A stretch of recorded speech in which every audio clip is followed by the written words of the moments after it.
All right, so we're going to have a couple of hours in here to do, first of all, talk a little bit about sensitivity soils to environmental conditions, right?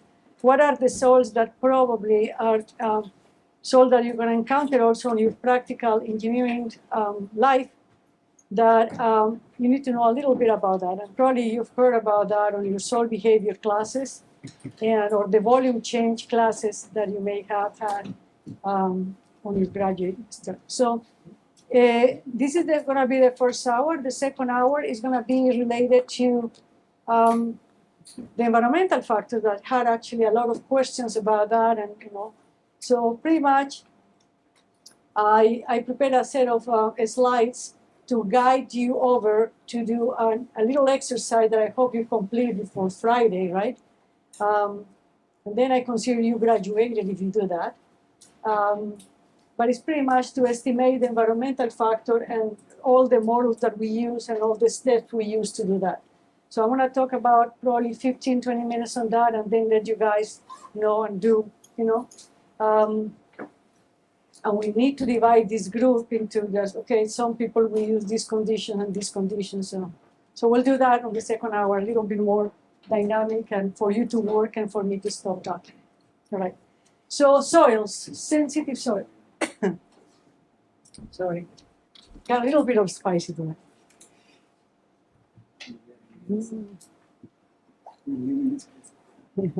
I like it. Not that much.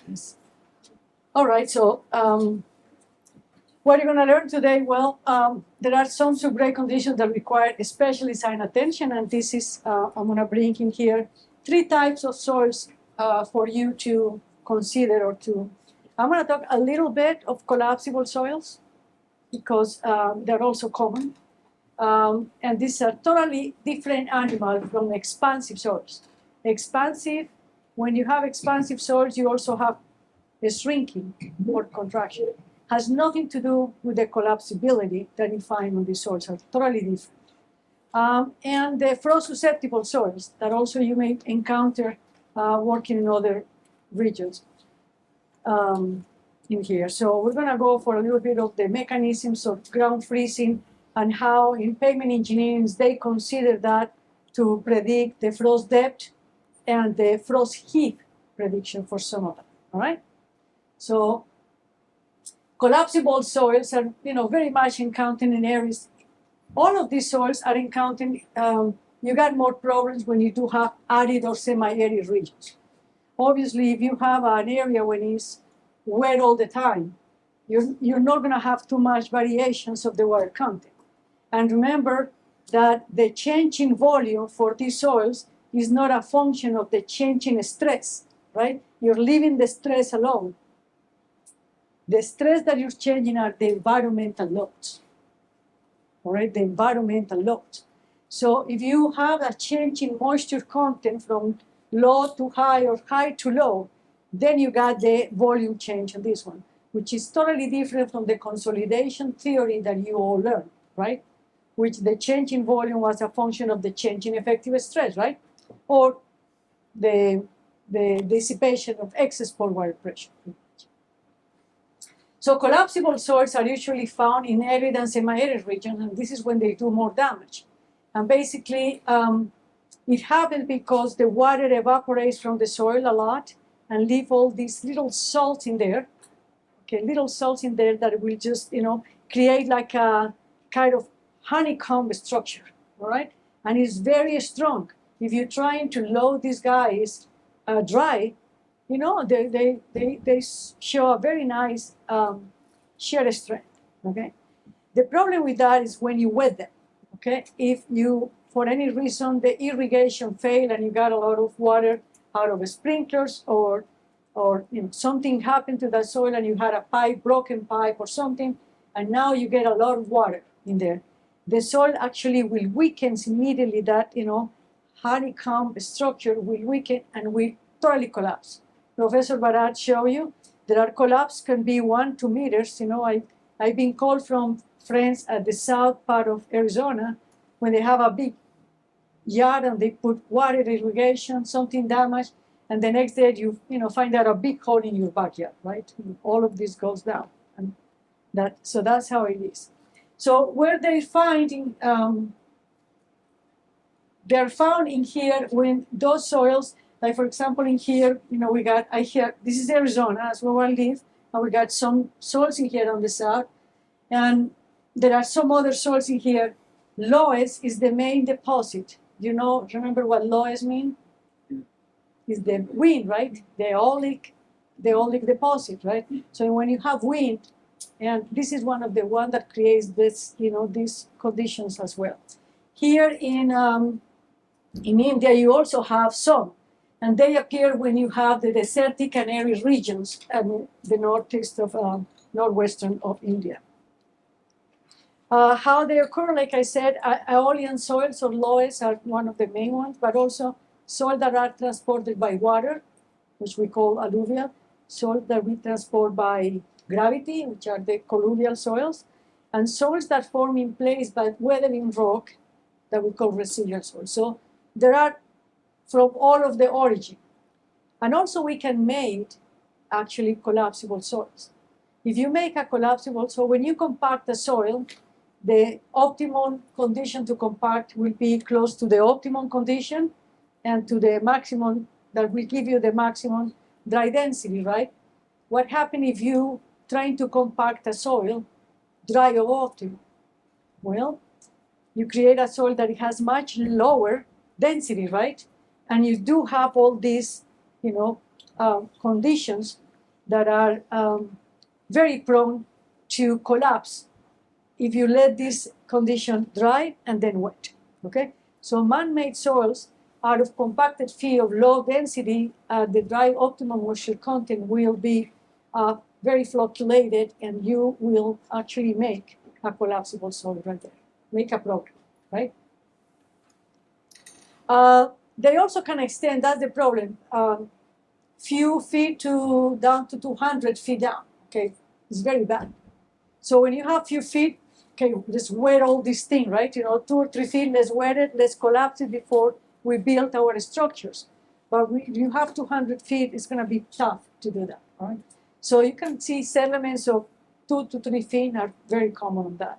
Very big holes, these are, caused by collapsibility. Also in roads is important. And obviously it affects that structure that are light. And the structure number one that is light is the pavements, or just, residential construction or 1 or 2 story buildings.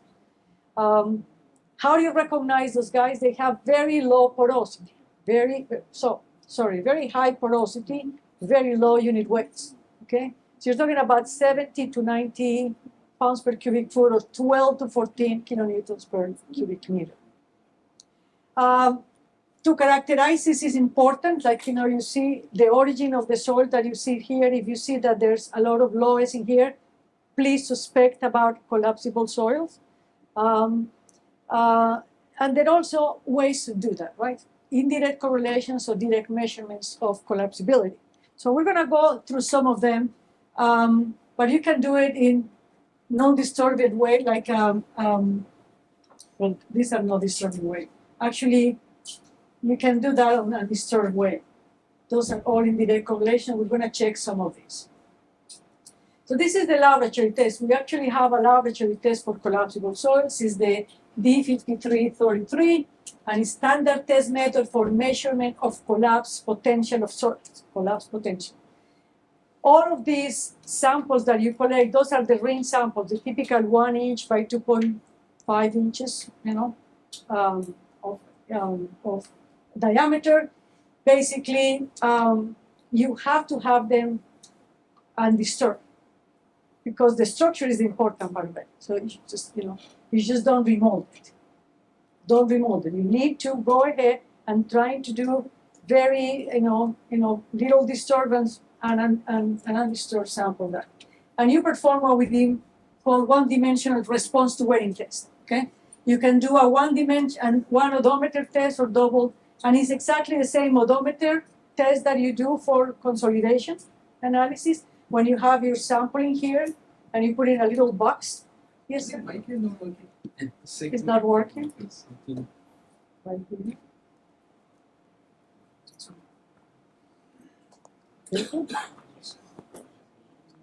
Hello, hello.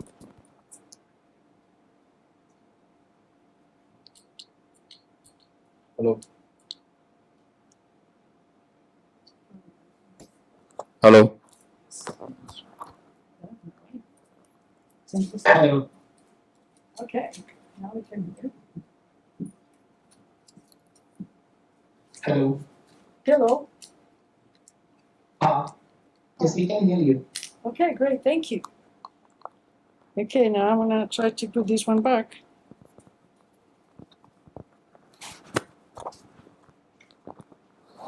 Now can you hear me? All right. All right, so we do have the typical odometer test. And basically, we put the sample and we load it at the overburden pressure that you want to check, right? If you calculate your overburden, does it work? No? It's okay? All right. So the overburden pressure that you want to do.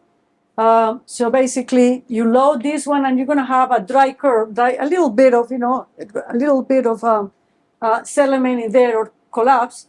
And then when you have it at the overburden pressure you want, and that thing has stabilized, then you inundate the sample, right? You wet it. And immediately what you're going to get is a collapse, totally collapse of the soil to a point. Okay, this is the wetting collapse soil. And then if you keep an even increasing the overburden pressure, it will just go kind of a line parallel to the initial value that you have, right? So this line pretty much is parallel to this one, right? So you can do this one in two different tests. Like usually you can see that you can do one test in here, or you can probably collapse the soil and keep working in here, and you should get pretty much to the same point. So that's the way that you do a collapse test. It's very simple. It's very simple. Obviously, the most important part is that your sample is very undisturbed. Okay, so because any break in the sample will just cause a difference in the results. There are site characterization as well. We've done it, and actually it's better because you have a larger volume to test, and it's good if you can do that one. It's a fun test. We've done it in the field several times. Minimize the disturbance because you are just testing the soil in situ. And at least the difficult to sample materials can be characterized. And the disadvantage is basically it's a little bit more complex process in that. And there's a couple of them that I can just check. One is what we call in situ collapse test. And basically, what we do is we do a trench in the soil around it, and then we just put, settle down a small asphalt concrete pad, and excuse me, on that we put just boxes that we get in any, in any store, warehouse store, or something like that, and we just fill it up with soil or whatever the overburden pressure that you want to load, right? Okay, so. Without that, and we use soil crates actually, or boxes on a concrete pad. And once you put this one in here, well, you do have some dial gauges that are, attached to a reference that is away from the site. And you just put a beam in there that you can put something around. And then basically, once it's ready, you go ahead and inundate the site, right? You just put water around. We had a U-Haul a little bit full of water, and I remember I was inside that U-Haul, and my colleague disconnected from the truck, and I went out with water and everything to that place. That wasn't funny, but we got some accidents in the field.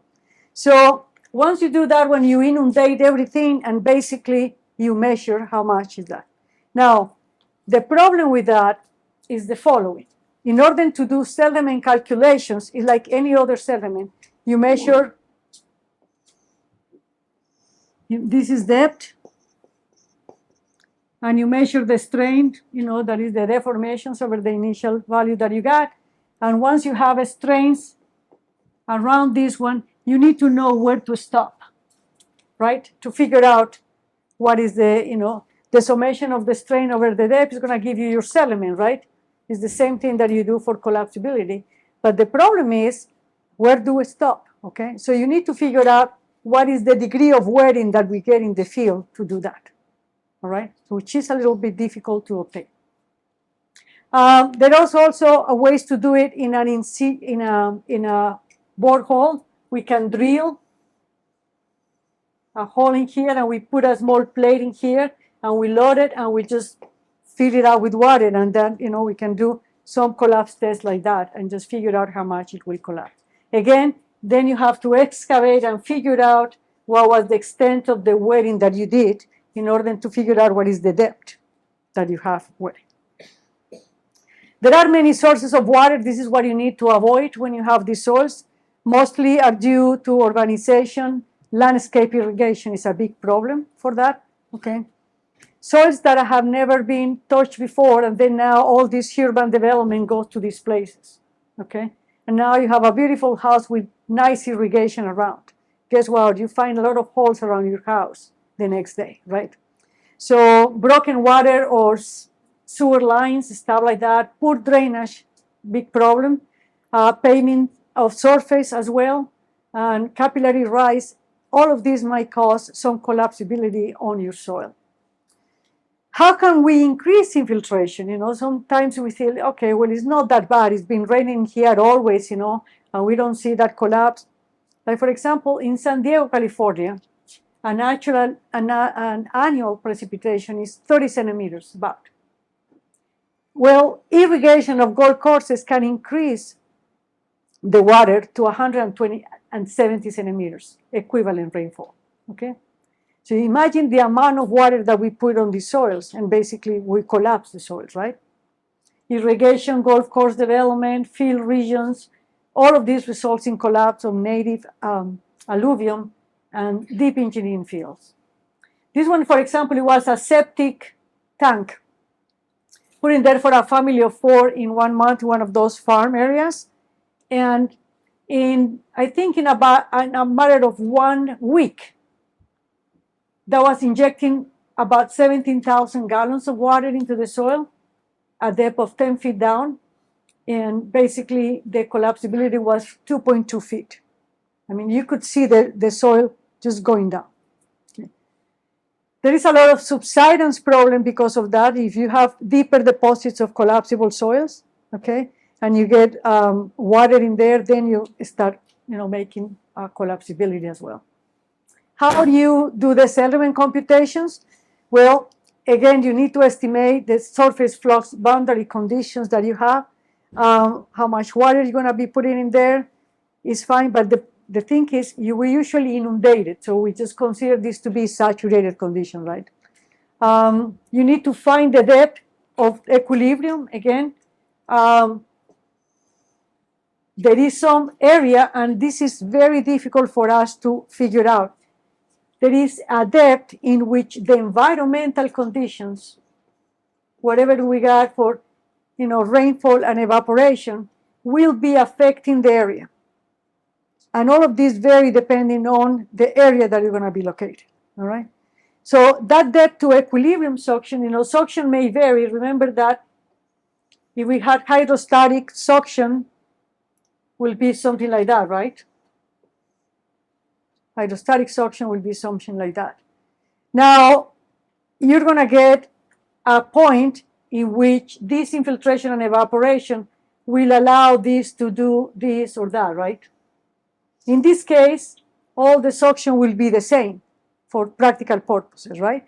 So this point is your depth of equilibrium suction, right? Depth at which the equilibrium gets together. Well, there are places in the United States, for example, when I lived, there's been calculated that depth is about 11 feet, 3 meters, about. But if you go to San Antonio, it can go all the way down to 30, 40 feet down. So that means that eventually the environmental condition might affect a much larger deposits on these areas than in other areas, all right? So I'm going to show you a way to calculate the depth of wearing. Hopefully I have it here. So this one is important, again, because we're going to make a summation. or an integration over the area for that. You perform the response to wearing test in the lab, you get the collapsible strain, right? And then you perform the calculation. That's what I was showing you right now in a minute. And this is the depth to equilibrium, so I'm glad I included it. This is a work that done by Jeff Van and Sandy Houston in 2021, in which they went and checked several areas on semi-arid regions of the Southwest United States, Arizona, Texas, New Mexico, Utah,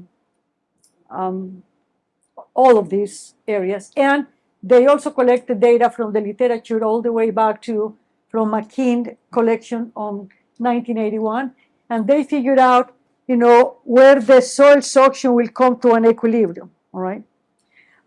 They find out, and I'm going to show you how they did that in a minute. It's interesting, and it's very easy. The depth at which the climate-driven fluctuations in the soil began to stabilize and equilibrate, and they were able to relate the depth with the Torben moisture index that I was talking to you. Okay, the TMI is one area that I'm going to be checking on the next hour. Okay, it's basically a way to measure the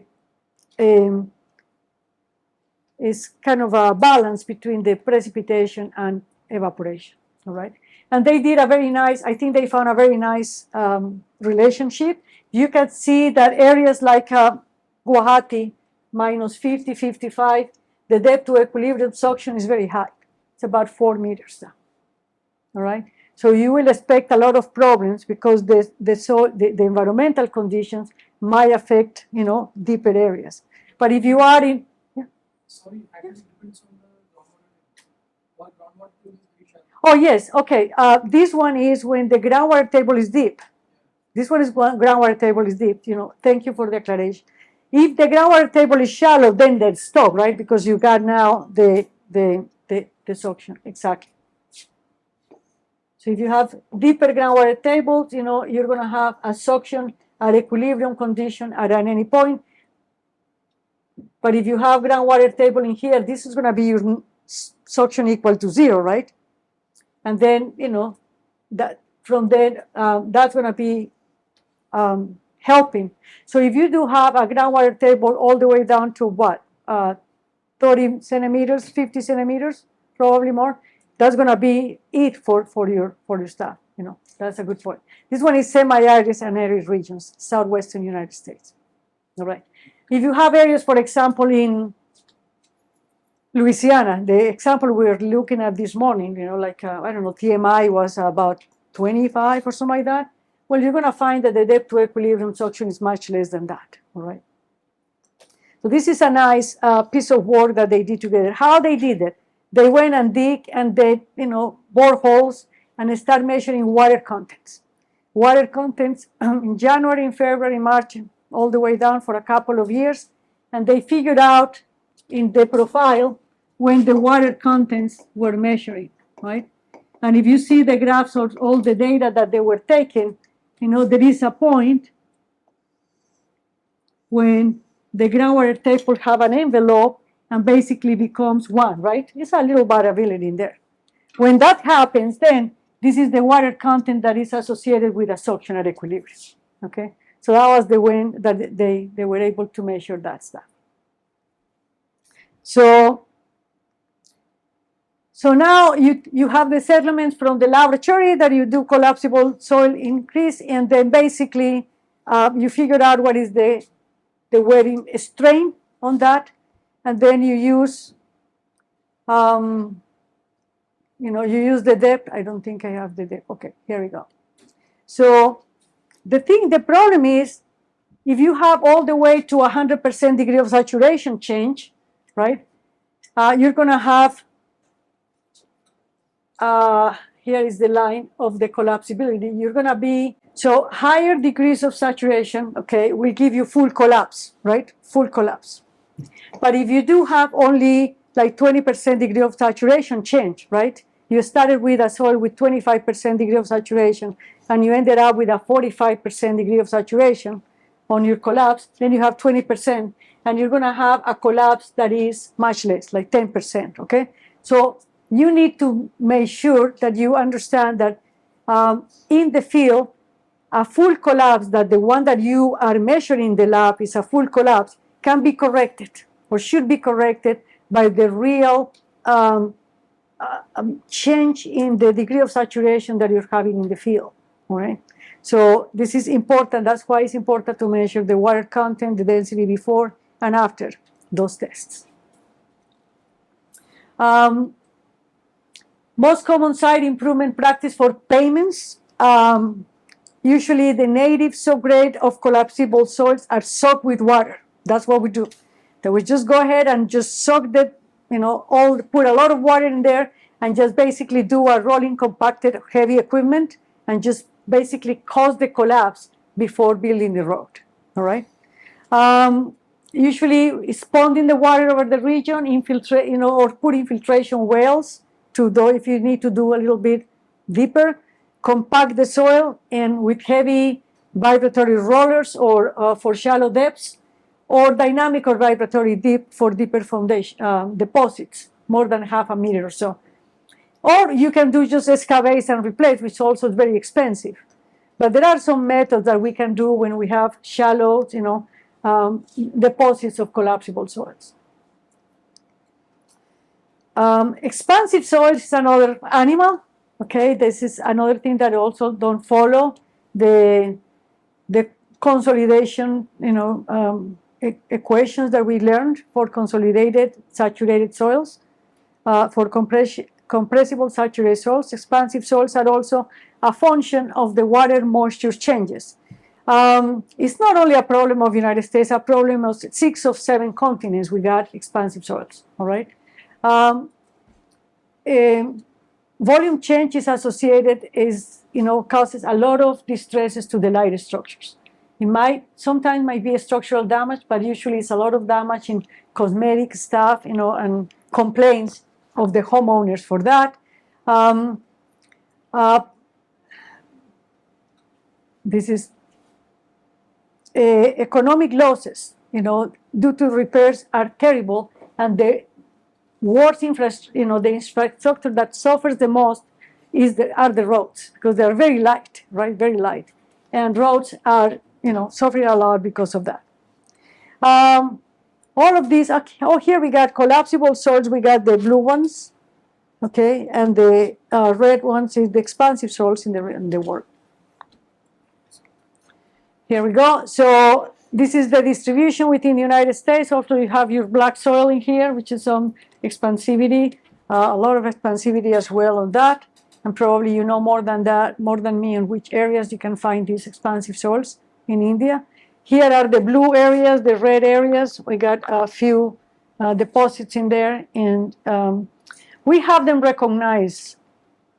But the problem is we are going into those areas more and more because of the population spread out, right?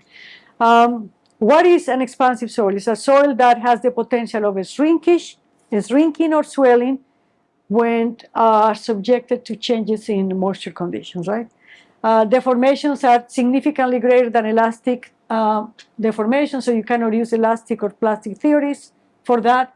And the problem is not that you have the whole side going down at the same. The problem is the differential settlement, right? This is what causes your problem right there. And usually what you do have is the flapping situation, right? Like if you have the road in here, you're going to have the shoulders going up and down, up and down, up and down, and you see that crack or longitudinal crack forming out pretty quickly, okay? Damage caused by expansive soil, like I said, mostly likely buildings, pavements, and causes more than any other natural hazard. It doesn't kill people. That's why it doesn't make a lot of noise, right? But the damage associated with that in terms of money are immense, right? We're talking about billions of dollars in annual damage for infrastructure in the United States. Problem more associated, this is Pupala. 1/3 of the damage done to residential construction, 2/3 to roads, right? So we got a lot of problems. And here actually, Pupala and Cerato did a very nice correlation between the US population increase in millions and how the millions of dollars due to expansive soil problems also increase, okay? So as population increase, the cost associated with damage to expansive soils increase. Damage caused by expansive soils, I think the one that you will see the most on these areas are a longitudinal crack along the road, all right? So again, it has this flapping situation. Swelling is shrinking until the crack forms, right? So you're gonna see that cracks close to the place when the water is getting in and out, okay? You're gonna see those cracks, you're gonna see those cracks, you're gonna see those cracks, all the way along the longitudinal thing. There are no longitudinal cracks caused by the trucks. They're cracks caused by the soil, the environmental problems on the soil. Also significant surface roughness, right? You're gonna go, and if you see soils, that are expansive, you're gonna see some bumps, and there are rows that you can just see that, that thing went up and down is because you have deposits of soil that goes up and down all the time. So a lot of roughness, and this is important because that's how we measure that in payments. Especially a problem when the deep cuts are made in a dense, over-consolidated soils as well, because they swell. Factors that influence the swelling, I'm not going to go, this is soil behavior. I'm just going to quickly just have some points in here, but the slides are there for you to check. Soil properties are important, environmental conditions, stress state are important. Soil properties, clay mineralogy, right? So you have that negative electrical charges around the clays, which will attract a lot of water, and there are different forces that are used to that. Those theories are not totally validated, and all of those are theories, right? So we got a very nice tales to tell our students, but every day we talk about different things. People talking about 10 or 11 different ways of how this water gets bonded to the soil, or how it is. So there's a lot of stuff in there that Mitchell is a great, the Mitchell book, I don't know if you know the soil behavior Mitchell book, is a great, very good if you are very interested on study how this chemical interaction with the water of clays going. This is a great place to start with the water chemistry on that. But basically, it's, this one gets into, there is a lot of replacement of cations, particle adjustments, everything just to get into an equilibrium condition. There are some clays that are very high volume change, mormonianites, vermiculites. Usually, if you check in the liquid limit versus PI chart, they appear close to the A line, and the other one, the iolite and kaolinite, are not that expansive. So we got a very high clay content, but it cannot be expansive at all. But again, I didn't bring the chemistry in here. This is a whole course that we also teach in that. A little thing for you to have, the divalent cations, that's soil that contain magnesium in water, are less swelling than the one that contain the sodium, for example. Soil suction, obviously the problem is, now you understand, the problem is the change in suction, right? Change in suction. So it doesn't matter, if you have a very dry soil, you say, okay, I'm gonna wet this guy and cover. That's cool, probably will remain wet the whole time. But if the soil is very dry, or the environment is very dry, eventually that soil will dry it again, right? And the structure is gonna shrink, or the soil is gonna shrink. So you need to be careful with those solutions of you're thinking that if you just wet it, you also can have the shrinkage going on, and it has more problems than that. Or if you want to let it dry all the way, well, it wets and it will expand, all right? So the change in suction is important, and the more suction, obviously, the more attraction of the water in the soil. A wider range in moisture contents, higher plasticity index, more swell. Flocculated clays tend to be more expansive. Flocculated clays is one that you compacted dry of optimum. Cemented particles reduce the swell, obviously, because you can mobilize them. Higher density, greater repulsive force, large swelling potential. If you see on the pavement industry, they say do not compact at maximum dry density. Compact at 90% gamma D max. For the rest of the structures, and we do a lot of infrastructure foundations, we usually try to to compact 95 to 98% of gamma max. For soil like this, you don't go more than 90%. Okay, and this allows to do a little bit more, less swelling. The environmental condition, obviously, the initial moisture condition, the climate. You need to find a way to measure the climate to put it into the models, right? Because you just can't tell them, here is arid and here is wet. The groundwater table depth and the temperature. Believe it or not, moisture will diffuse always to the cooler areas beneath the pavements. So this one also causes, gradients of suction going on, temperature and thermal gradients. And we can cause a lot of problems, new construction, removal of vegetation, a lot of irrigation, aggressive trees. This is one of the things, a lot of dissertation going on right now, because one thing is that you have the suction due to the environment, but if you plant trees in there that like to drink water, okay, you're adding more problem, more stress to that one. So there are some of these models that you're going to see in the second hour that probably need to be modified by the presence of trees, all right? Swimming pools near the house, leaks, poor drainage, and fissured soil promotes more swelling because the water can go deeper, right, through the cracks. The stress conditions over consolidated soils are more expansive than normally consolidated soils. Repeating wetting and drying tends to reduce the swelling in the soil. Now we have done a lot of work on that. And this is interesting because what we do as engineers is, okay, you need to measure the swell potential of this. You take a sample, you put it in the lab, and you do a swelling test, and you report that. Well, in the environment outside doesn't work that way. It works that, it gets wet, dried, gets wet, gets dried, wet and dry, okay? The swelling potential after 5 or 6 cycles of wet and drying will reduce to a point, okay? Which is not the maximum one that we always give to our structural engineers or to our engineers to do the rest of the work.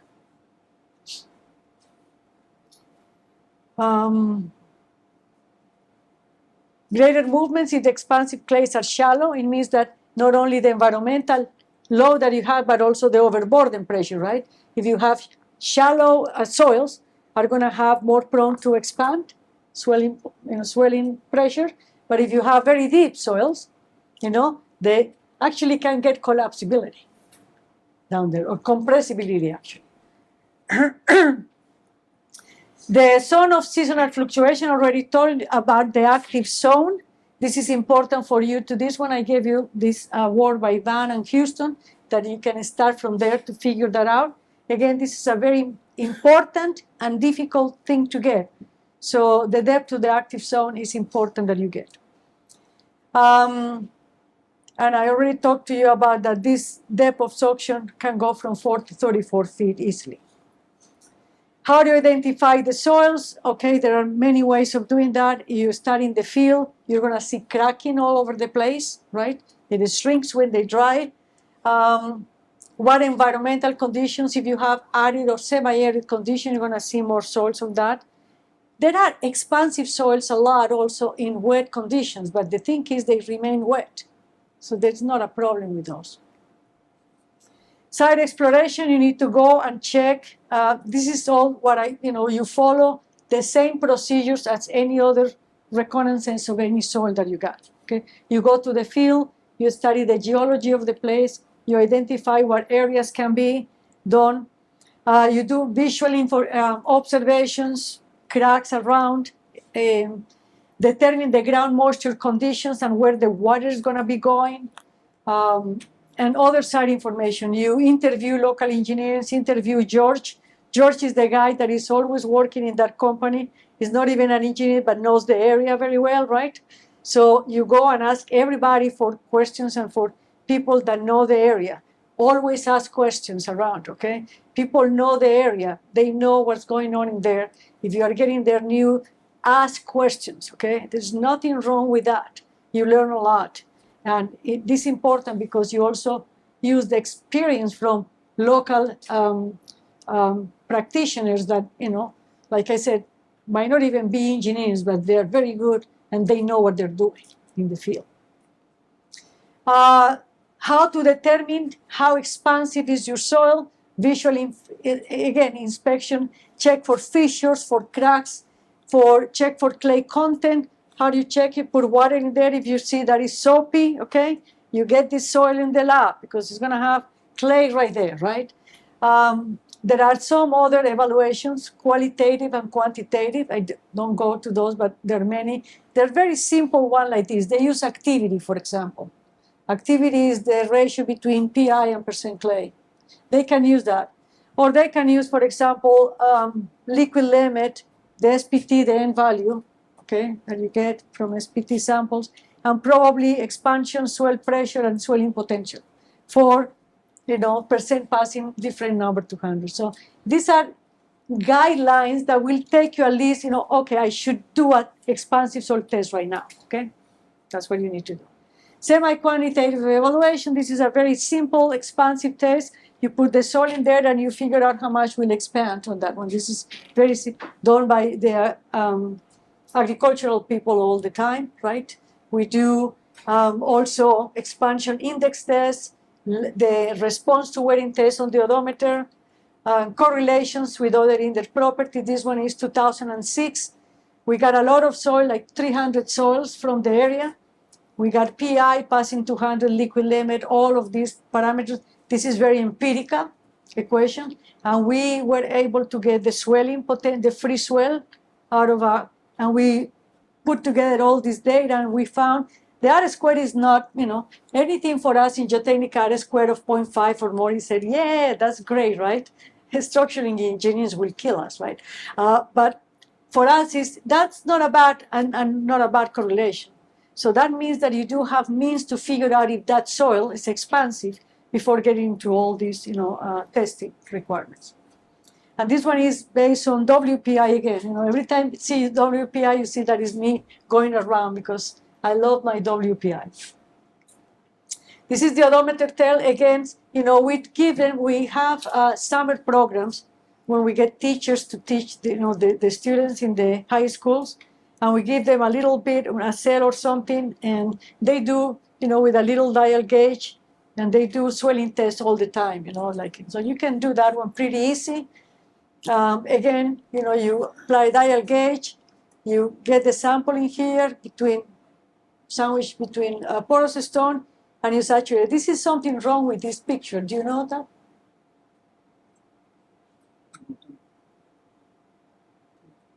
About the water level. Well, if you want to saturate something, you don't put the wire all the way to the top, right? You're going to drop a lot of air in there. You're not going to saturate anything. You have to put the water in here so you get the water all flow from below, right? Don't get, you don't inundate a sample. You're just going to put, so there's something wrong with that picture.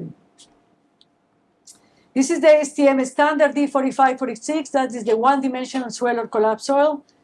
We measure swell pressures. We measure the free swell. So we got two ways of doing it. You go ahead and you do your sample, okay? Then you inundate it first and measure how much will swell all the way to 100% saturation. And then you start loading it, loading, until it comes back to the point of zero swell. And that's your swell pressure right there, okay? That's the free swelling test that we call. And we also have the constant volume test, which is a little bit more complicated. You don't inundate it. You put it in here on the in-situ that, and now you wet it, you inundate it, and you don't let it swell. So how you don't let it swell? When it starts swelling, you put more load. See it swelling, you put more load until you see that you were able to collapse the soil. And at that point, you stop and you start unloading it, and this is your swelling pressure, right? This one can be done in one sample. I like to do it different samples. Sometimes I, loading here and I do it, then loading here and I put a point in here and loading here. I like that better. I don't know why. Because I think it eliminates the stress history because I already loaded to this thing. I already weighted to this thing. So I do a multiple samples in there, but you can certainly do it in one sample if you need that. So you're going to have all this data there. Once you have the strain, okay, you do again the summation, the strain over the heights that you're going to need it, the height in the field. And again, we correct that value because we believe that the swelling test in the lab is the most conservative swelling test, right? You're going to have a number. And this one is going to be a function of the degree of saturation that actually is going to be changing. All right? So that's how we do it. Preventive measurements usually is practical. If you have a depth of about 3 to 4 feet, you may want to remove that soil. You don't want to deal with that soil. We do it. If you can't, you can also do kind of a horizontal barriers. Pretty much, you get the shoulder a little bit wider. So you have the water to get in, before it starts evaporating. You don't give them the time to get down the structure, down the pavement, right? So you kind of do that. Or you can also do vertical barriers. So for the water to have more time to get into the pavement structure below. So you can do barriers, and this one is the partially encapsulating along the edges or full encapsulation when you do the vertical barrier all the way down. You can scarify, stabilize, and recompact the upper portion of the expansive soil. And the most common thing to do for all these state roads is lime stabilization. Some people use cement for clays. I think the best thing to do is lime. It's usually the most way of doing. Cement is not that we don't do it, it's just not very accepted. I don't know why. But cement is more doing for grouting, for other, other stabilization, or more granular material. Lime is more for the kind of the swelling. And it reduces the swell potential, the shear strain increase, moisture content is decreased, and we usually put it in there like with no drainage around it, like impermeable material. And the resilient modulus for those soils increase probably 3 or 4 times. All right, so that's how we do it. So we don't consider flow-through treated materials, what I'm saying. And I'm saying that because it was a question this morning about that. All right. So soil stabilized material, like cement stabilized material or lime stabilized material, we consider this to be kind of an asphalt layer or concrete layer, right? And we deal with that way. Not like a soil now anymore. Pre-wearing, surcharge. Okay, surcharging. Say, what if I load my, I do a surcharge like we do for consolidation? Well, that might reduce the swelling pressures, but, actually will be okay if the swelling pressures are small. When you have large swelling pressures, that thing doesn't work. That doesn't work. And again, pre-wetting the soil is okay if you know that the soil is, the environment is going to be wet all the time. If not, it's going to dry anyway. And if it shrinks, it's going to have the cracks formation. So how we consider that in pavement design, that's the interesting, okay? How, if we know the road is going to have expansive soils in some areas, so how we consider that? This is very empirical, the way we do it these days, okay? What we're doing. And again, this is going to my pavement engineers in the room. We need a little bit more, and we're going to talk about tomorrow about ways of doing a better job for this one. But this is what we do. They base this in the roughness index. There are 2 ways of measuring the roughness of the pavement. One is the serviceability of the pavement, and there is kind of a smooth factor that they do for that, or they do a roughness. And the roughness is nothing but the elevation. I'm going to go to the IRI in a minute. The elevation variation that exists in the pavement that cause variations in the vehicles. When you go, right, you feel that roughness on the vehicle. And there are variables that can quantify that roughness. So they said, if you have expansive soils, your road is going to be rough, right? It's going to be more rough in here and there. And what basically they do is they said, okay, we're going to be putting that and affect the International Roughness Index, which is one of the parameters that I was talking to you this morning that they use as a distress. Thermal cracking, longitudinal cracking, rutting. The IRI also start like, the roughness when you time equals 0 and, 30 years.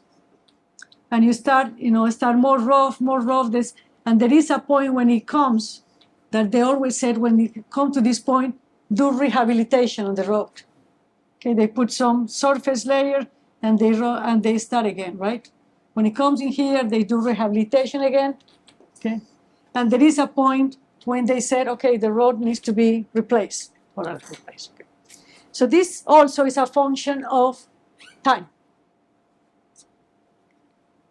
How they calculate the IRI, or the International Roughness Index, is a cumulative vertical deviations over a section of road per unit length. So how many inches going up and down per mile? That's what they do, right? And they do have a profilometer in a truck that they just go on the thing and they start measuring how much goes up and down, up and down, up and down, and they start measuring that. So for 1 inch, they measure how much is the height, so they measure kind of the slope, right? And they make the accumulation of that thing to figure out what is the roughness of the road. Typical values are 25 to 40 inches per mile, okay?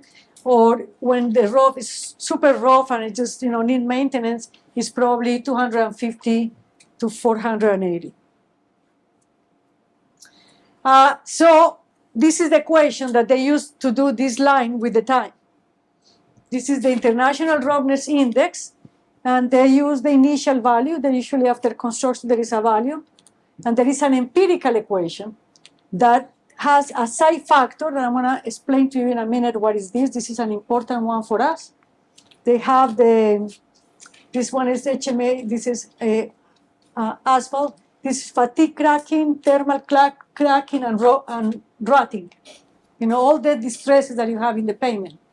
And they basically associate or correlate the roughness with the summation of all those distresses, right? Well, let's look at the psi factor. Psi factor has, it's a change with time and has two parts to it. One here has the precipitation, freezing index, and the percent clay.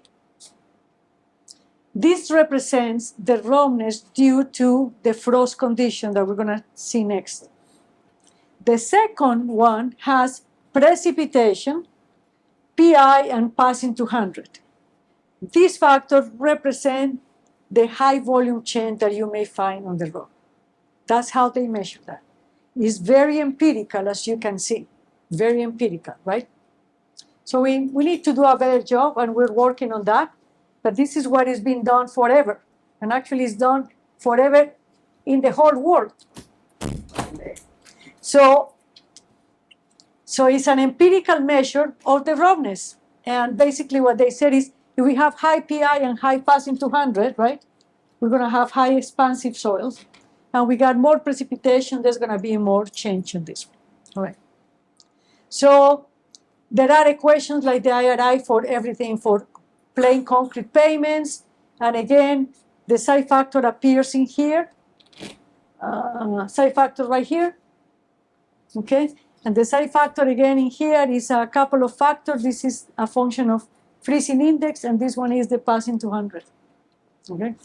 And so forth. So this is the way they are considering the expansive potential of the soil in the pavements right now. So give you ideas to improvement, right, of the profession. Alrighty, how much time you have? 3:25. Have 5 minutes for frost heave? I'm in trouble. All right. Last of the soil that I wanted for you to know a little bit about are these soils that that has a problem with frost heaving. Right? And again, that's going to require a lot of big theories, and actually perhaps this is one of the best things we have done on pavement analysis and design, okay?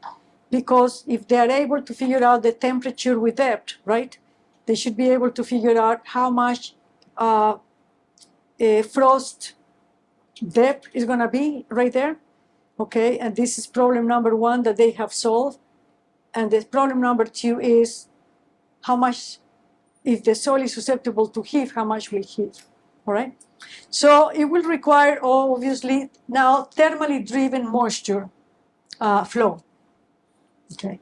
So let's talk a little bit about that. We talk about ground freezing, and I'm gonna have to go pretty quickly on that because I don't have time. So the main effect is frost action, the temperature effects. Okay, so we have been talking the whole day on moisture effects, right?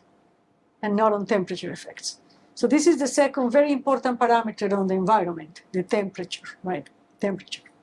Think is temperature doesn't move water if the water is unfrozen, pretty easy. Okay, the gradients, suction gradients, gravitational gradients are much higher. But thermally effects on soils when there is frost action are big problems. They heave during the winter, okay? And they reduce the subgrade strength due to the thawing process, one of the questions we have this morning. Heave is more critical for flexible pavements. Rigid slabs, usually concrete pavements, do not allow differential heave. And the problems when you start getting to the differential heave that you can see on this drawing here, okay? Differential heave will cause the roughness that we were talking about in a minute. Highways, roughness is controlled by decreasing the speed, but what we want to do in an airport, you know, you need to also think that all the things for pavements also apply for airfields, right? Well, you cannot slow an airplane, okay, going in or out, right? So that's why it has to be absolutely smooth. You have to have a very absolutely smooth surface, right? So airplanes must achieve certain velocity at takeoff, and they cannot afford to have a roughness due to the expansive soils. Differential heave is then critical in the airfield runways, okay? And that's why these theories have been developed for that field more than anything. Pavements, we use that IRI, right? That you just saw, and you saw the other part, right? Very simple. But the airfields have a little bit more of theory behind it because of that. So thermally driven flows in saturated soils are rather small.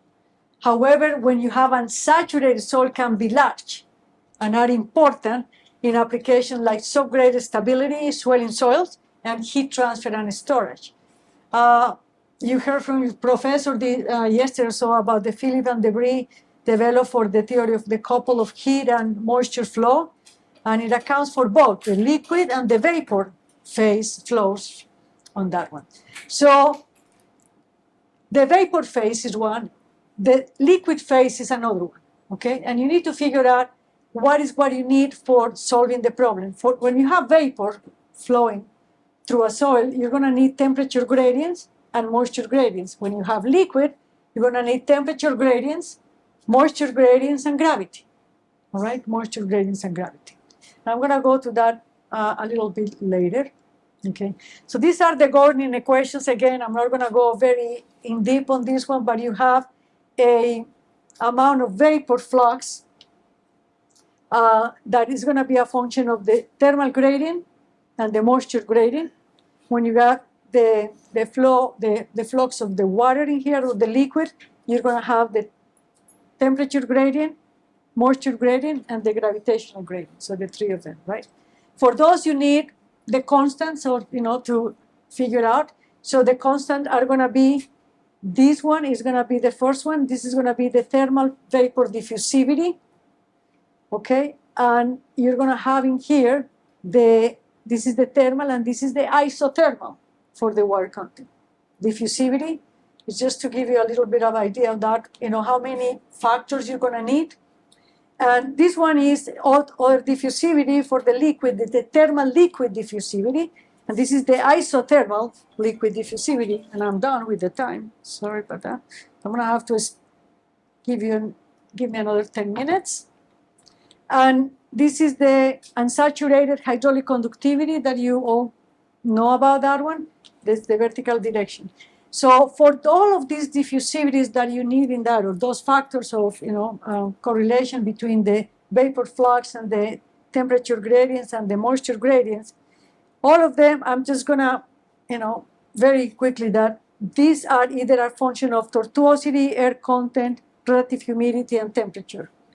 The second one in here, the isothermal for the flow of the vapor is a function of the tortuosity, relative humidity, suction, head or water content.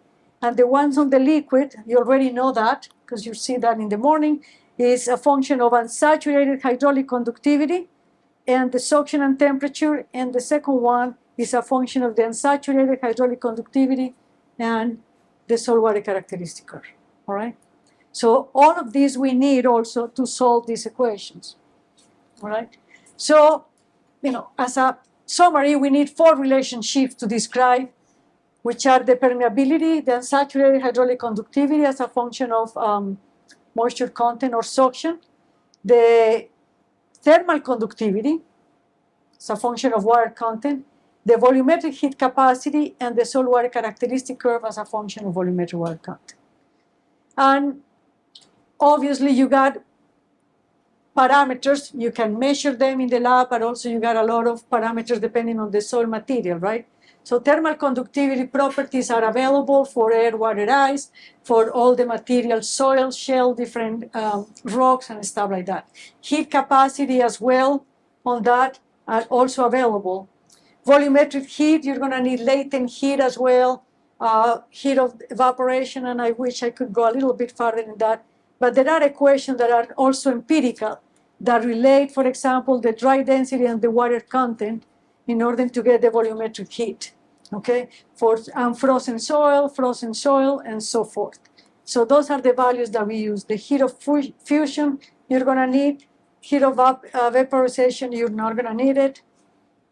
So thermal conductivity for frozen soil and frozen soil are also available. These are all properties that can be measured or predicted. This one, for example, is a function of if it's a sandy soil or a silt or a clay, and it's also a function of the density, I believe. Densities, so you got density variation in there, and that will give you the thermal conductivity for the unfrozen soil. Also, there are thermal conductivity graphs for frozen soil. And basically all of these will help you to run all these models that will give you what is the temperature gradients that you're gonna find on your soil, okay? Because of that. So I don't go through that in detail in here. And again, it requires a transient heat flow analysis, again, to solve these equations. And important 3 topics that are depth of frost penetration, frost action in the soil, and the effect of freezing in soils after thawing that you need. This is the depth of frost penetration. The phase change, are gonna have a phase change between liquid and water, right? The temperature in here below 0, after 0. This is a Newman 1860 analysis in which you, at a particular water content, the thermal energy with respect to time is equal to a constant, which is your volumetric heat capacity. That's where you need that guy right there, right? So you guys know more about, thermal energies than anybody else probably here. So you do have some models that consider the latent heat, just to get the energy just by the latent heat. Some of them, the changes in the volumetric capacities of those soils, and the solution depends on that, okay? This is the Fourier equation, that's the heat flow analysis that you're gonna need, and here is your thermal conductivity here. So the heat flows, and this one is the temperature right there, all right? This one is the latent heat of fusion, is the amount of the thermal energy you're gonna need to absorb, to be absorbed or evolved for 1 mole of substance to change the states from a solid to the liquid or vice versa. This is the continuity equation. You have to have continuity equation. You have to have conservation of mass, right? So, and this one is the 2 principles must applied. And this one will give you the 1-dimensional case, for example, if you have the absence of freezing or thawing. This is the change in temperature with respect to time. This is the change in temperature second derivative. This is the alpha that we were talking about in here. I don't know why I ended up in the other slide. That's the 1-dimensional transient heat flow equation that you need to solve. Solutions, because I'm not gonna go through that. This is the thermal diffusivity here, the alpha value that we were looking at yesterday. And, these are the continuity equations, you got it in there. For, you need the permeabilities for frozen and unfrozen in here, latent heat in here, and the solutions that we have, just to round it up. There are a couple of solutions that the airfield engineers use, the Stefan formula and the modified Berggren equation. One of them assumes that the latent heat is the only heat that we're going to be removed from the soil in here, and basically this is the equation, and that's going to give you the frost penetration, so the solution of that. Function of the frozen permeability, and this integration in here is your freezing index, is the amount of time that you're going to have the temperature below zero, okay? And you make the integration of that. So basically, this is the time, and this is the temperature, and below freezing.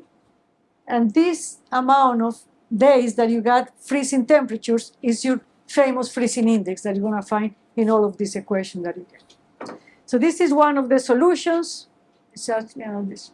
And the Stefan, no. And this one is the solution for the modified Berggren formula. Has a parameter in here, which is the lambda, is a correlation coefficient.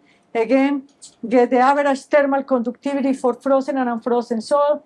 And here got the temperature lower than zero, and the time, and the latent heat right there. So that's a closed form solution.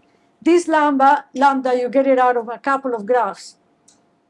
This is the coefficient, the correlation coefficient, and it's a function of the fusion parameter and the thermal ratio.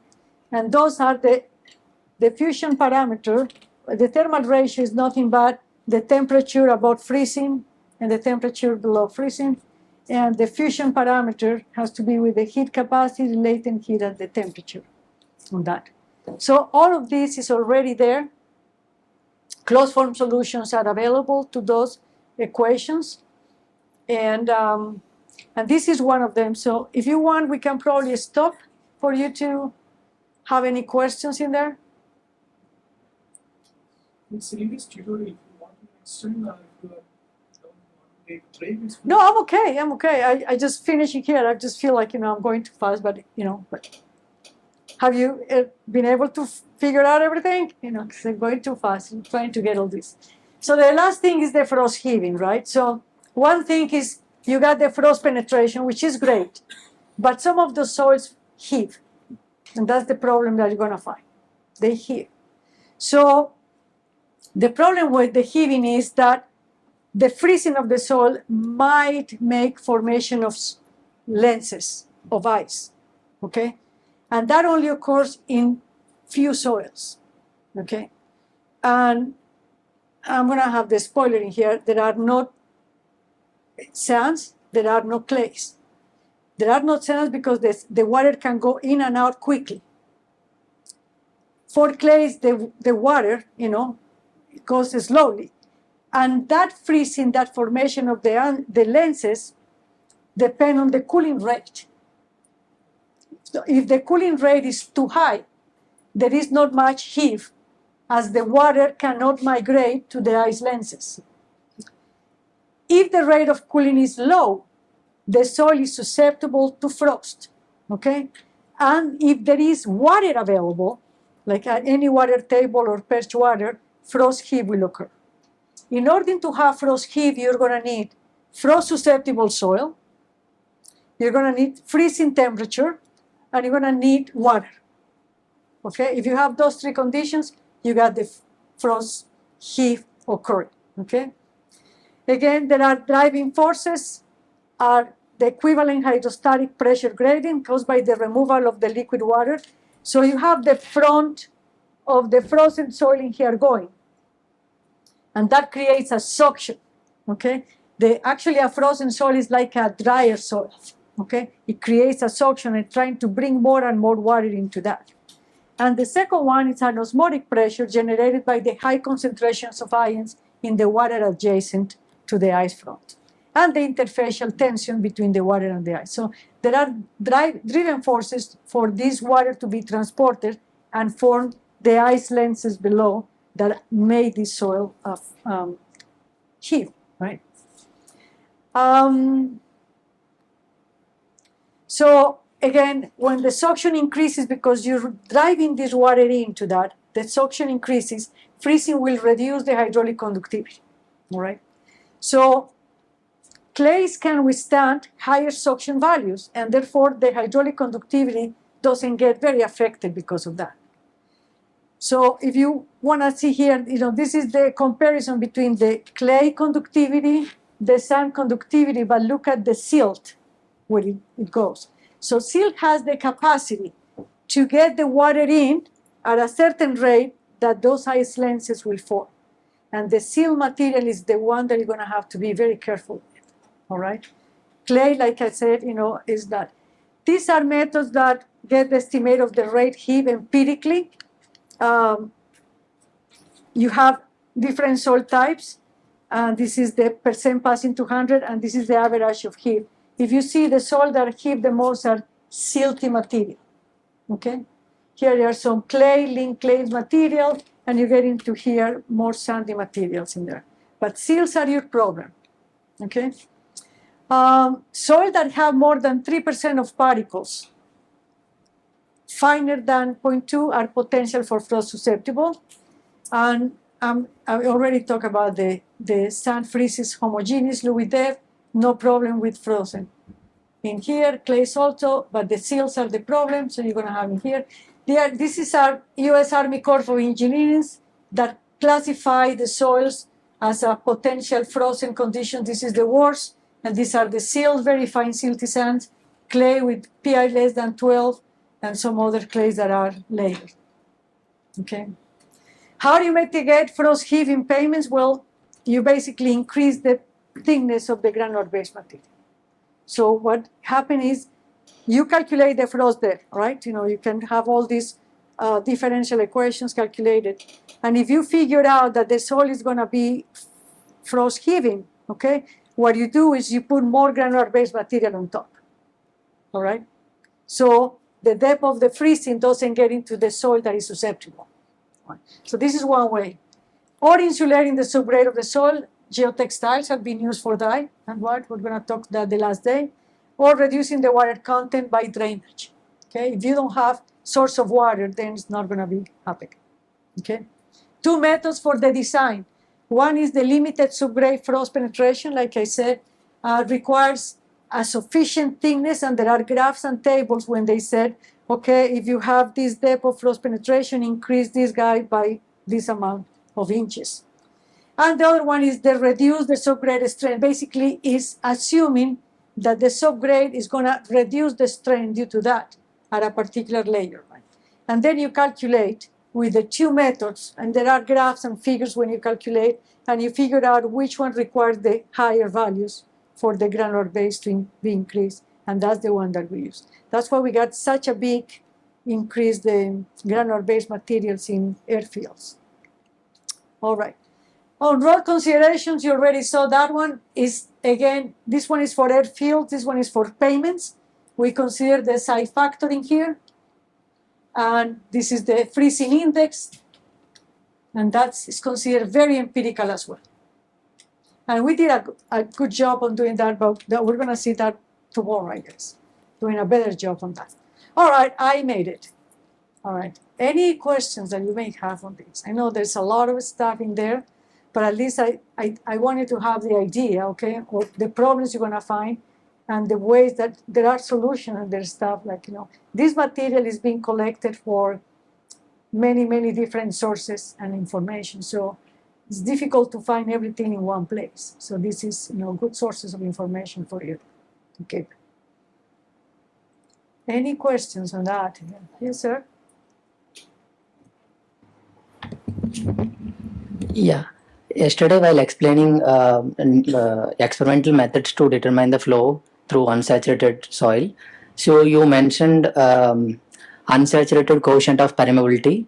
But today I saw a couple of slides you mentioned about unsaturated hydraulic conductivity. The same. Are they just same in terminology, or are they interpret different things? No, I apologize. It's just I use different sources of information, and depends on that. I made it. But Yeah. unsaturated hydraulic conductivity, which is that the one that we use from Darcy's law, right? The one that the coefficient of that we use. This is the one we use. Intrinsic permeability, which is meter square, we don't use that one. Yeah. So it depends. Depends on the source, depends on the person. But we usually use coefficient of permeability indistinctively with hydraulic conductivity. But hydraulic conductivity is the right. But it's the same. The one that we've been talking in here is the hydraulic conductivity all the way. Yeah. Whether I call it coefficient of permeability or hydraulic conductivity. Yeah, while explaining yesterday, like experimental method, Yeah. so you mentioned coefficient of permeability. You took that word more than hydraulic conductivity. That's how It's the I same. just want to clarify. Exactly. Yeah, that's all. Yes. I Question? have a question to my game here this side. Hi, Matt. So I would like to ask two questions. One is pertaining to this section for the frost heave and sweating, and the other one is from the expansive swell. So for first one, like when we are considering the effect of frost heave or thaw, mainly considering the effect of thaw. So suppose we are modeling in any of the FEA packages software. So which considering modeling is going to be suitable? Meaning, like if we consider the effect, considering more means on any particular model, so how to include those effect of thawing when the temperature is increasing, means there will be some generation of water pressure. So can you please explain about this? That's a good question. If I understand well what you said, okay, we do have thawing, and thawing creates water, water in the soil that are there that might increase the pore water pressures in the soil, right? And if the pore water pressure in the soil increases, they might decrease my effective stress, right? Because we're talking about saturated soil conditions, right? So how my effective stress, which has higher pore water pressure in here, because the water is just dissipating after, it thaws and before draining out, right? It's going to be that excess pore water pressure. Is that correct, Matt? Yes, Right. correct. So how we consider that in design? Okay, how we consider that in design? That's a very good question. For payments, again, we don't use the shear strength of the material. We use resilient modulus, right? The resilient modulus. And basically, we don't consider the effective stress will, affect directly the shear strength of your material, right? Which is going to be equal to C plus sigma tangent phi, right? So this one might affect the shear strength that you use for the stability of the embankments of the road when that happens, right? And this one, basically you may have to evaluate on the thawing periods, okay, a reduction in the shear strength, which is going to cause the factor of safety to go down, right? And it might cause some stability problem. But for the payment design per se, again, we don't use shear strength at all. We use resilient modulus. And the resilient modulus get affected also by the thawing conditions. But what we do is we got, let's say, this one is the resilient modulus that the soil has on the unfrozen soil, right? The unfrozen soil condition. And that's the equilibrium condition that you got. And obviously there is the environmental effects that cause, this one goes down and up seasonally, right? But in reality, it goes into an equilibrium condition. That's what the theory, trying to do. So you got the frozen occurs. So what we do in design actually is very empirical. We get this resilient module and we jump it. We put it out to actually the resilient modulus for very frozen condition can get it to 1 million PSI. When we have it here 30,000, 40,000, okay? And it remains frozen for the duration of that thing, and then it's thawing, start making the thawing, right? And that thing goes down, and it goes all the way down to probably half of, depending on the soil type, to half of the resilient modulus, and then drastically recovered, and the time of recovering period is also a function of the soil properties. So if you see, it's very empirical, and it gets into the equilibrium conditions that start getting again affected by the environmental, the infiltration or evaporation. So this is how we do it. And this one is connected to, again, the time series for rotting, for thermal cracking, for fatigue cracking, depending on the time. So there are no considerations of shear strength reduction per se. The considerations are on the resilient modulus reduction.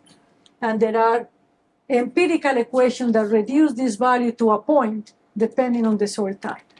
And usually it's between one third of the reduction to 2/3 of the reduction on that, on the environmental equilibrium condition. So that's a good point, but this one goes into a different analysis that you have to do for the embankment stability of the roads. And we're going to see a little bit more on that later on, but that's what I explained this morning, I think. Thanks, You're for answering the question. So I have one more question. Like Sure. on the slide number 24, you have mentioned about there is no specific constitutive model we have available. Just a moment, I'll go to that slide. I think 24.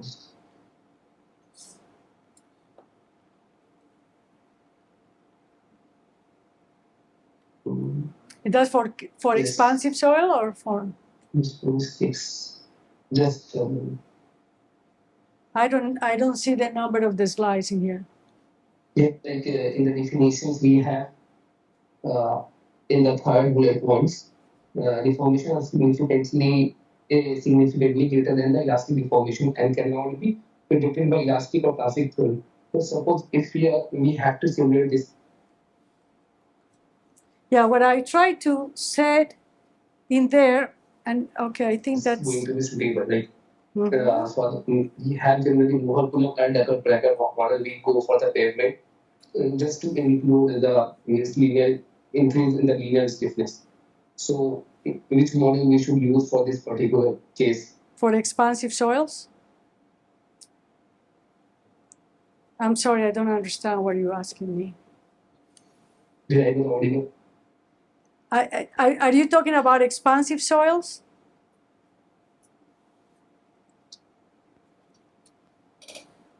I cannot hear you. Is he gone? Oh, okay. So he hung up or we hung up on him?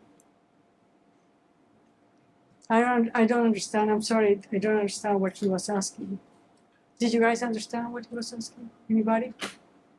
For expansive soils, slide number 3, there you have mentioned that the deformation is significantly greater than elastic deformation and cannot be predicted using elastic or plastic.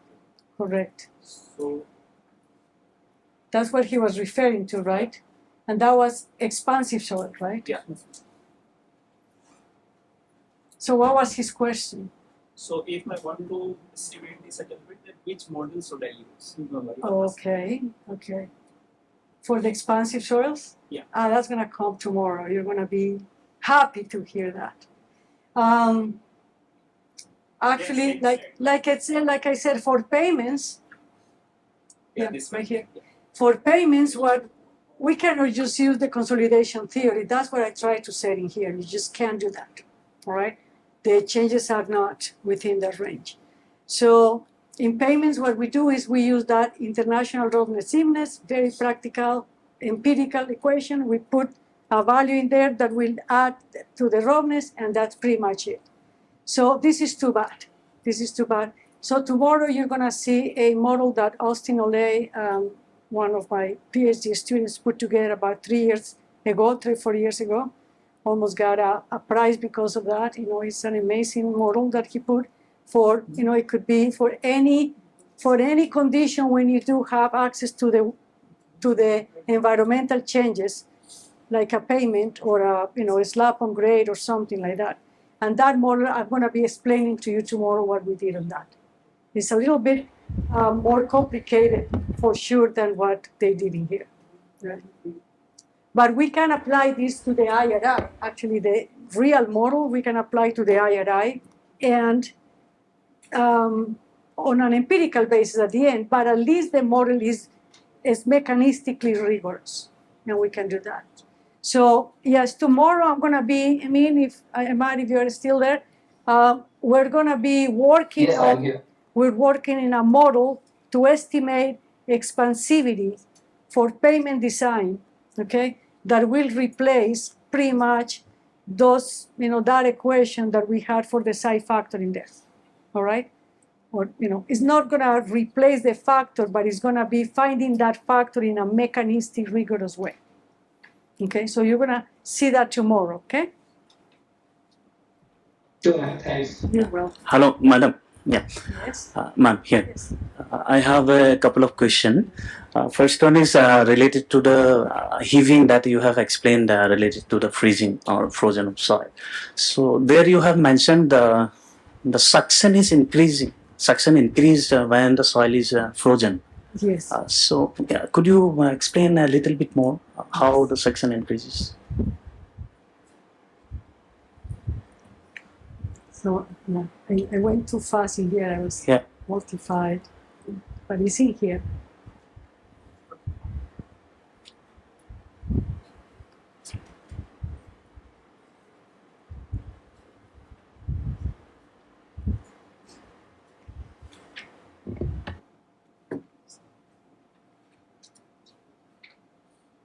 So again, what we need to understand is that the frost penetration always occur when the temperature start getting down, right? So what basically the first thing we need to do is to figure out what is the temperature profile, right? In order to figure that out, you need to solve, the equations for that thermal gradients equation, and then you find your temperature profile all the way down.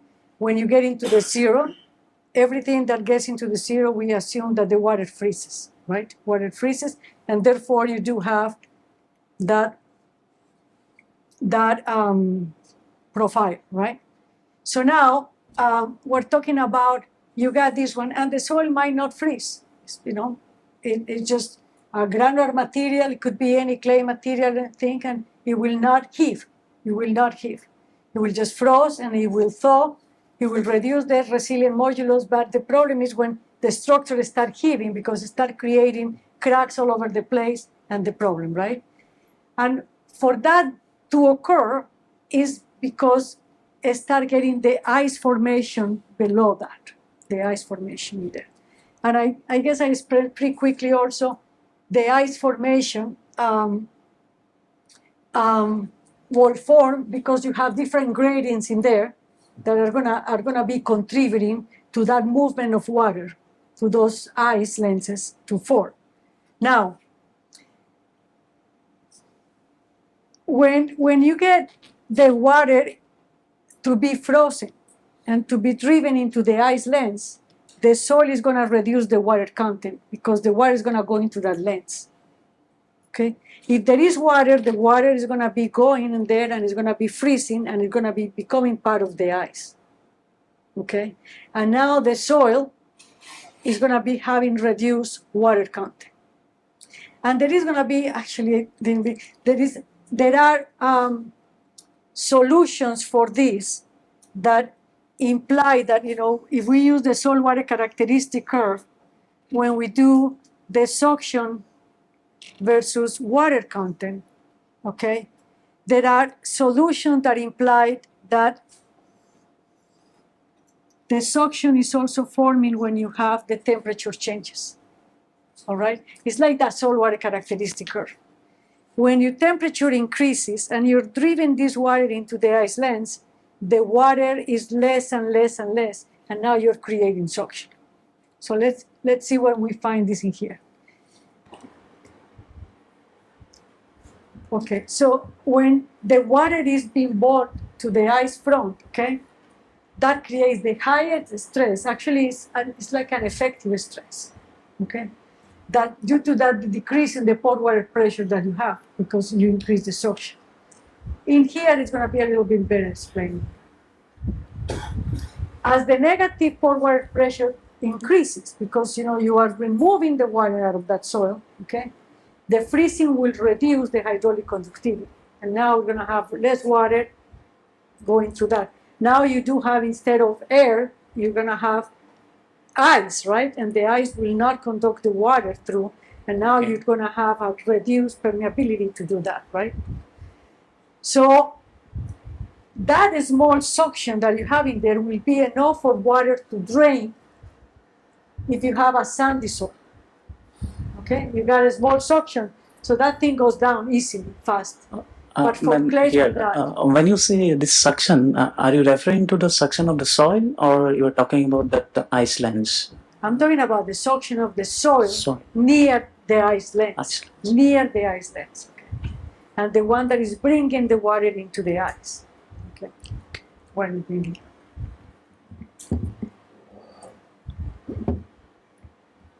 Yeah, I reduce this a lot. You need to get more information for you on that. Yeah. But this is basically what it is. Once the water is attracted to the ice lens, okay, the soil starts getting kind of desaturated because the ice lens is going to bring the water in, okay, and start creating that suction around the ice lens. Okay, that's going to be bringing more water in if it has. Obviously, if you have a small suction, and you have a sand, right? The water might be draining out instead of getting to that. Clay is going to be very slow bringing out, but the sill will have enough permeability, and if there is water available, the ice will fall more quickly. One more question. This is related to the field test on collapsible soil. If you please, I can go back to that slide. You have talked about the depth of. I lost my glasses because of that. Yeah. No former. The depth of equilibrium suctions you discussed, right? Oh, okay, so this one is the field test that you put just some soil in there, and basically, once we got the strain, right? The strain that you get, or you got the deformation that you get. You need to figure out what the deformation is, what is the height that you have. My question is related to the equation that you have presented here. One equation for the depth of equilibrium suction. Okay. Here we go. Where do I have it? Right here. Here, and this one. As per my understanding, the depth of this active zone or equilibrium suction, so that is also highly dependent on the soil type, or? Well, you will think, but they didn't find that. Okay, and what is the range of the soil properties that you have used for this particular fitting? Those were, that's a very good thing. Those were soils that were susceptible to moisture changes, but most of them were expansive soils. Expansive soil. Okay. That's a good point, because it might happen that this depth might be just for expansive soils. That's a very good point. Okay. So here one more question. Now when we talk about the wetting depth, do we keep it equal to this depth of equilibrium moisture, equilibrium suction, or we go beyond that? No. No, we don't do that. Okay, so if you have the field test, right? and it's just basically what we did is we wet the soil, we put a lot of water in here, right? Yeah. And the water, let's say, infiltrated all the way to this front, right? And form a ball of water like that, okay? So below this, we put a dial gauges, to figure out how much this thing was gonna collapse on doing that. We measured the collapse in here, and then we dig and we excavated the soil, and we figured out how much of the soil have gotten wet. Okay. So we used that depth, okay, the depth to multiply by the deformation that we got. Okay. So we said this was the original depth was this, right? And now we got this one, so we have a change in the vertical or height divided by the total depth of this one, so you got a strain in there, okay? So here is your collapse. That's how we calculated that. What I'm saying is, okay, you do have that strain from the laboratory or from this test. And now you want to apply it to another place, right? To another place, all right? So for that, you're going to need probably to know what is the depth of the wetting on that one, okay? If you consider that that's going to be because the rainfall is going to increase on this one, you might use these equations with that and just get something that, but if not, you just need to figure out what is the depth of, wetting that you're going to be expecting, okay? So what is the collapsibility? We got the strain, and we said, okay, there is a pipe in here 2 meters down, right? And if that thing breaks, probably it's going to be wetting 1 meter down. So it's going to be 3 meters down, and we're going to be using that one because the soil between 2 and 1 meter, 2 and 3 meters, is going to collapse. So we're going to be using 1 meter. So you need to figure that out depending on the start that you have. In this case, I put this in here in terms of, okay, you're going to need to know what is the extent of wetting, and it might be related to the environment, okay? But Okay. not necessarily I'm needs to be used. yeah. I was wondering how this depth of equilibrium suction is relevant in this case. I'm trying to relate it. Yeah, probably just for infiltration and rainfall. Okay. Just for infiltration and rainfall. Okay. Yeah. And another problem with collapsible soils is the following: is that you can do partial collapse easy. Like, we can do something like that because we find out that some of the soil will collapse, some of the soil will not collapse. But it's very difficult because once you start getting water into the soil starts collapsing in one side. And then you measure the whole collapse, like happening in the whole depth, which in reality, it was just one part of it. And what you do have is something that is not easy to quantify. Collapsibility is difficult. Okay. Expansivity is a little bit more because you can equilibrate the soil at a particular water content. Collapse is not because it occurs instantly. So it occurs at certain water content, but not enough. Those are great questions. And I may question this graph for collapsible soil from now on. That's a great question. Thank you, ma'am. Great. Love that. Just Yes. question this slide only. How can I physically relate this TMI? Say if you are telling that TMI is 0 or TMI is minus 50, then how can I relate it what is happening actually in the soil properties? Okay. Yeah. Okay. This. Let's see. Okay. So I'm gonna look at that. Okay. Why we don't continue? Like, we have 5 minutes break, and we continue that. And when we get into the TMI, we'll talk about that. Okay. In a second. It's gonna be there in a second. So let's have 5 minutes break. Okay. And we just go back to the tutorial, which have to do with the TMI. Okay. All right. And then I'll explain that. Is that okay? Sure. All right, guys, 5 more minutes. 5 minutes. 40. Oh, my goodness. What time did you get out yesterday from here? You did a better job than I am doing on the timing? I left by 4, so I think. Okay, so that's good. They own us half an hour, right? All right.